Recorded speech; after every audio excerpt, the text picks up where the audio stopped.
جب ایمن کی شادی ہوئی تو وہ اپنے شوہر کے ساتھ بہت خوش رہتی تھی۔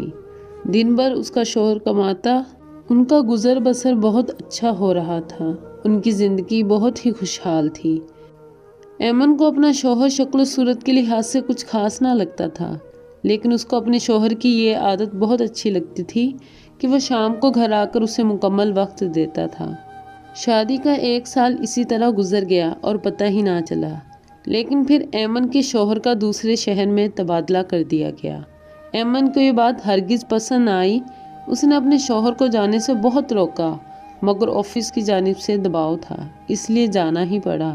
اب ایمن کا شوہر صرف 2 دن کی چھٹی پہ گھر آتا۔ پہلے دن وہ سفر کی وجہ سے تھکا ہوا ہوتا تو اپنے بستر پہ لیٹتے ہی سو جاتا۔ ایمن مایوس ہو جاتی، اور دوسرے دن اس کا شوہر کچھ وقت ایمن کو دیتا اور کچھ اپنے دوستوں کو، اور پھر واپس چلا جاتا۔ اس طرح ایمن خود کو بہت اکیلا محسوس کرنے لگی تھی۔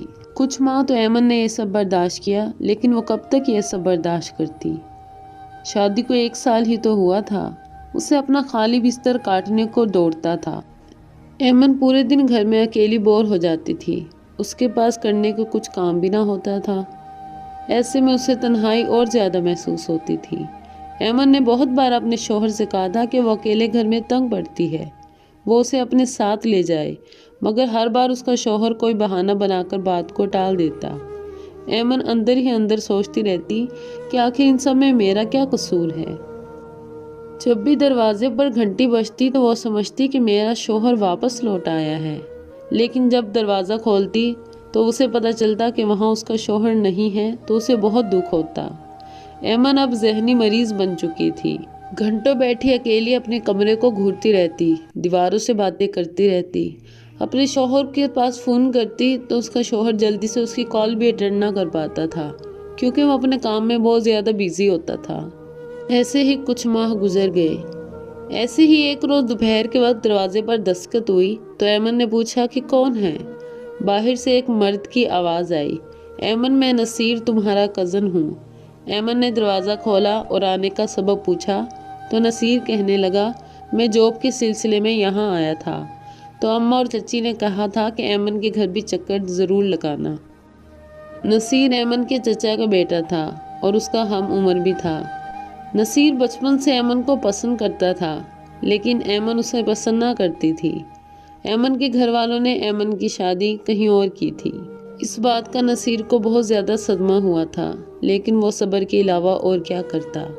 ایمن نصیر سے کہنے لگی، جب تک جاب کا کچھ پتہ نہیں چلتا تم یہاں رک جاؤ، ویسے بھی میرے شوہر کام کی وجہ سے دوسرے شہر ہوتے ہیں اور مہینے میں 1 بار چکر لگاتے ہیں۔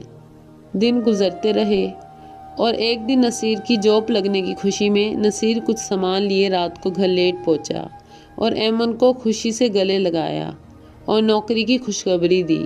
چوکا نصیر کو ایمن کے گھر رہتے ہوئے 1 ماہ گزر چکا تھا تو ان کے آپس میں کافی اچھی انڈرسٹینڈنگ ہو گئی تھی۔ کافی دیر تک ہنسی مذاق کرتے رہتے، رات کو لیٹ سوتے تھے۔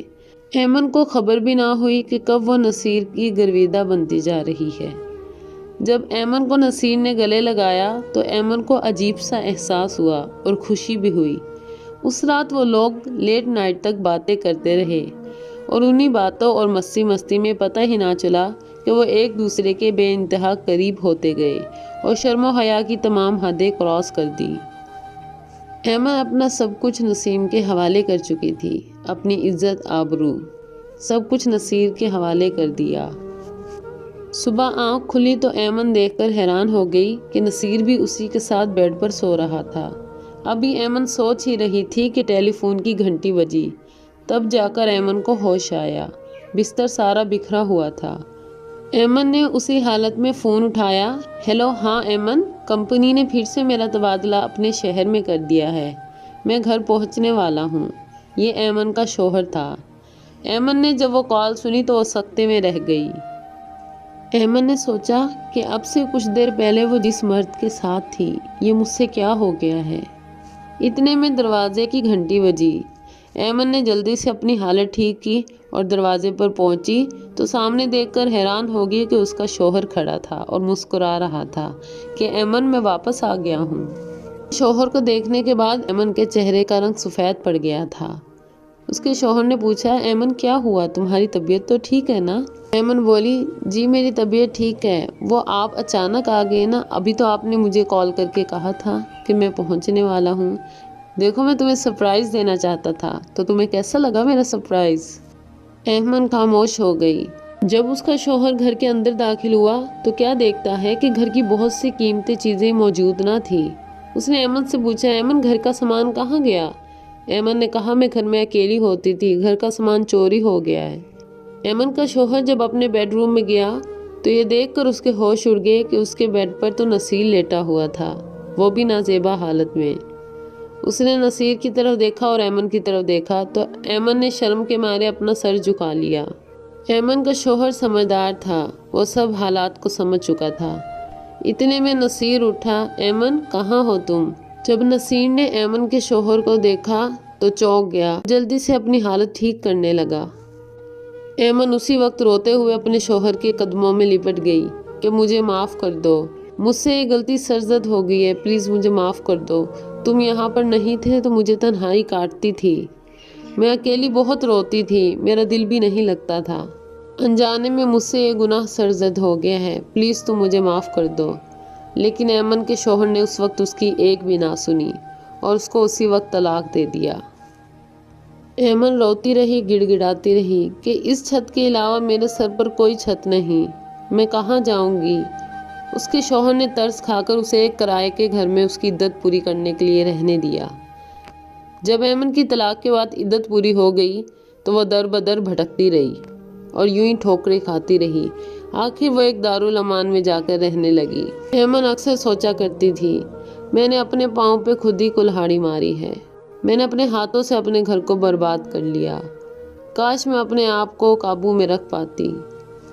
لیکن اب تو اس کا سب کچھ برباد ہو چکا تھا، اس نے جو گناہ کیا اس کی سزا اس کو مل چکی تھی۔